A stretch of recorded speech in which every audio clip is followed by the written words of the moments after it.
In this video, I'm going to show you how to turn on sensitive content on Instagram in 2025. This is a specific 2025 update because they've changed where they put it into the settings. So this is an updated version.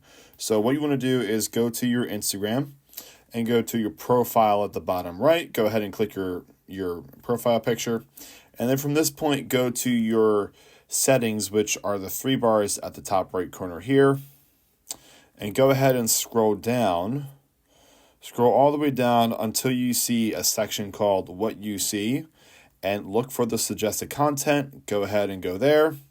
And from here, you can set your sensitive content. So go ahead and click the sensitive content. And then it's going to ask you what you want, if you want less or standard. And they're going to give you the details of what this means and what you're going to be able to see and not see. So you'll be able to set this to the parameters that you want. And that's how you would do it. Now, again, this is a 2025 update. So I hope you guys found this useful, and we'll see you in the next video.